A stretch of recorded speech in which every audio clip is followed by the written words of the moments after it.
ഇത് mobile library. യാദൃശ്ചികമായി കണ്ടപ്പോൾ എടുത്ത ഒരു വീഡിയോ ആണ് ഇത്.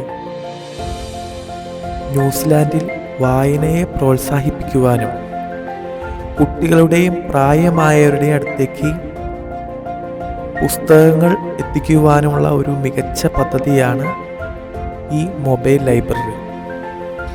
ദിവസവും സഞ്ചരിക്കുന്ന ഈ ലൈബ്രറി ഓരോ 2 ആഴ്ച കൂടുമ്പോഴും കൃത്യമായ പോയിന്റുകളിൽ പുസ്തകങ്ങൾ എത്തിച്ചു കൊടുക്കുന്നു.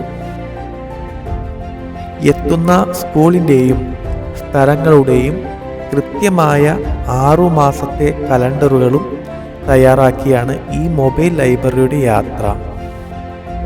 വളരെ മനോഹരമായി റാക്കുകൾ ഉണ്ടാക്കി അടുക്കും ചിട്ടയോടും കൂടി ഓരോ വിഭാഗം തിരിച്ചാണ് ഈ ലൈബ്രറി ക്രമീകരിച്ചിരിക്കുന്നത്. ഇതിൽ ഫിക്ഷനുകൾ, നോൺ ഫിക്ഷനുകൾ, പ്രിൻ്റ് ഔട്ടുകൾ, ഓഡിയോ ബുക്കുകൾ, DVD-കൾ ഇവയെല്ലാം ലഭ്യമാണ്. മൊബൈൽ ലൈബ്രറി ജില്ലയ്ക്ക് ചുറ്റുമുള്ള ഗ്രാമീണ റൂട്ടും നഗര റൂട്ടും സേവനം ചെയ്യുന്നു. കൂടാതെ സ്കൂളുകളും സന്ദർശിക്കുന്നു. ഓൺലൈൻ വഴിയും നമുക്ക് ലൈബ്രറി അംഗത്വം എടുക്കാം.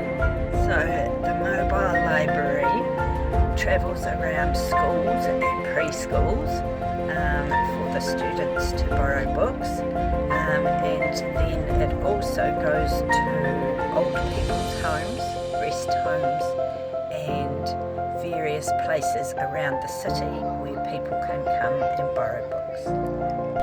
നമ്മുടെ നാട്ടിലെ ലൈബ്രറികൾക്കും ഇതുപോലെ മാതൃകയാക്കാവുന്നതാണ്. ശ്രമിച്ചാൽ കൂടുതൽ വായനക്കാരെ ഇത് മുഖേന സൃഷ്ടിക്കുവാൻ ഒരുപക്ഷെ സാധിച്ചേക്കാം.